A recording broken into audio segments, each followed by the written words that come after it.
Stock news में।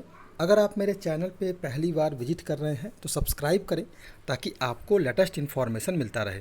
आज हम बात करेंगे मेटल सेक्टर के बारे में। मेटल सेक्टर के बारे में इसलिए क्योंकि आज जो है अगर देखा जाए तो मार्केट में पॉजिटिव सेंटीमेंट था, क्योंकि अगर देखा जाए तो निफ्टी में कोई ज़्यादा गिरावट नहीं आई। ऑटो में आपको लगभग प्लस में था और इसके अलावा बैंकिंग सेक्टर में भी ज़्यादा गिरावट नहीं थी। एफएमसीजी सेक्टर में भी उतनी बड़ी कोई गिरावट नहीं थी। आईटी में ज़बरदस्त उछाल था। इसके अलावा अगर देखा जाए, लेकिन आज जो है सबसे बड़ी जो गिरावट आई है वो है मेटल सेक्टर में।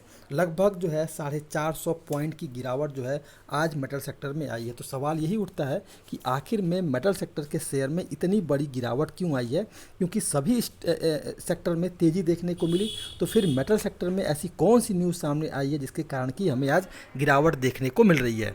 सबसे पहले जो है जो न्यूज़ सामने निकल के आ रही है इसके बारे में हम चर्चा करते हैं। देखिए, जो न्यूज़ सामने निकल के आ रही है इसके पीछे जो है सरकार जो है, केंद्र सरकार जो है स्टील पर एक्सपोर्ट ड्यूटी लगाने का फैसला की है और ये जो फैसला है वो अप्लाई भी हो चुका है।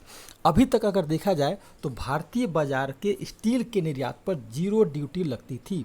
इस पर सरकार जो है लगभग 15% जो है एक्सपोर्ट ड्यूटी लगा दी है।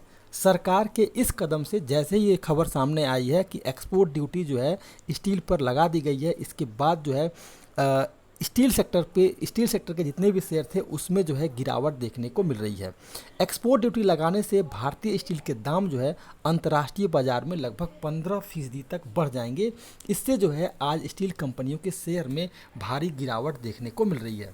हम आगे चर्चा करेंगे कि स्टील ड्यूटी आखिर में किन कारणों से लगाया गया है और इसके बाद से जो है आगे किस तरह का असर जो है हमें देखने को मिल सकता है।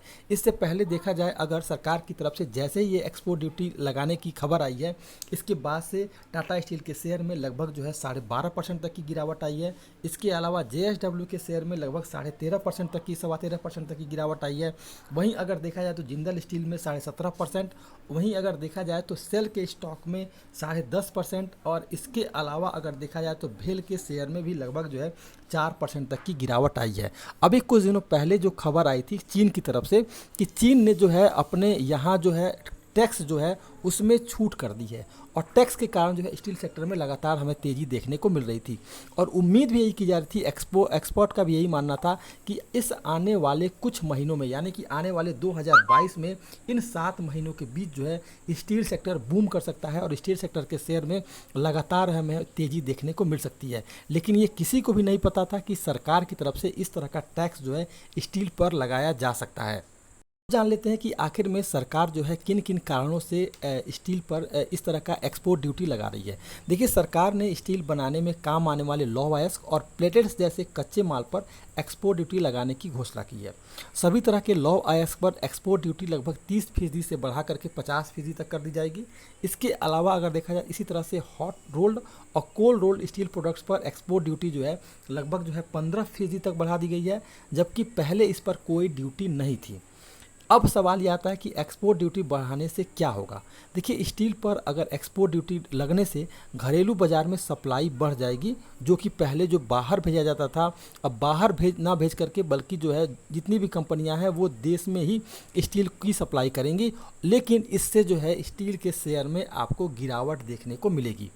कंपनियों के कैपेक्स प्लान प्रभावित हो सकते हैं और सरकार की ये योजना है कि अभी जो है सरकार का पूरा फोकस इस समय जो है हाईवे बनवाने, इसके अलावा जो है रेल की पटरियां लगवाने, रेल का विस्तार करने पर है और इसके अलावा मेट्रो का विस्तार कर रही है कंपनी। और इसके अलावा देखा जाए तो पोर्ट्स है, इन सभी जगहों पर स्टील की डिमांड जो है बढ़ेगी। तो सरकार और इस समय स्टील की कीमत ज़्यादा चली गई थी और सरकार ने इसी कारण जो है सबसे ज़्यादा जो है इस समय एक्सपोर्ट ड्यूटी लगाई है ताकि स्टील के शेयर में, स्टील कंपनियों के स्टील में जो है दाम में गिरावट आए। अब इसके अलावा अगर देखा जाए तो केंद्र सरकार ने बढ़ती महंगाई के बीच जो है स्टील उत्पादों पर जो एक्साइज ड्यूटी बढ़ाने का फैसला किया, क्योंकि महंगाई जो है लगातार बढ़ रही है। इसके अलावा अगर देखा जाए तो स्टील लगातार महंगा हो ही रहा था। नोटिफिकेशन में फ्लैट्स और लॉन्ग दोनों प्रोडक्ट शामिल हैं। आयरन और एक्सपोर्ट पर लगभग 30% से बढ़ा करके 50% इसकी एक्सपोर्ट ड्यूटी कर दी गई है। इसके अलावा अगर देखा जाए तो इस समय जैसे ही ये एक्सपोर्ट ड्यूटी बढ़ाई गई है, इसके बाद इंडस्ट्री की तरफ से ही सरकार का विरोध शुरू हो गया है। सरकार के इस फैसले के बाद इंडस्ट्री का कहना है कि एक्सपोर्ट ऑर्डर्स पूरा करने के लिए लगभग 3 महीने का समय देना चाहिए था सरकार को, क्योंकि इस समय लगभग 20 लाख टन से ज़्यादा के एक्सपोर्ट ऑर्डर पाइपलाइन में है। वहीं अगर देखा जाए तो सरकार ने कच्चे माल पर इंडस्ट्री को राहत दी है। फोर निकल कोकिंग कोल पीसीआई कोयले पर इंपोर्ट ड्यूटी लगभग 2.5% से घटा करके 0% कर दी है और कोक और सेमी कोक के इंपोर्ट पर लगभग 5% की ड्यूटी जो है हटा दी गई है। तो ये एक राहत की खबर है, लेकिन केवल इतने से राहत नहीं होगा और अभी भी हो सकता है कि स्टील सेक्टर के शेयर में आपको थोड़ी बहुत और भी गिरावट जो है आने वाले ट्रेडिंग सेशन में देखने को मिल जाए। तो ये था स्टील को लेकर की खबर। सरकार की तरफ से जिस तरह से एक्सपोर्ट ड्यूटी बढ़ाने का फैसला लिया गया है, इसी कारण आपको इसके स्टॉक में गिरावट देखने को मिली है। तो अगर आप मेरे चैनल पर पहली बार विजिट किए हैं तो सब्सक्राइब करें ताकि आपको लेटेस्ट इन्फॉर्मेशन मिलता रहे।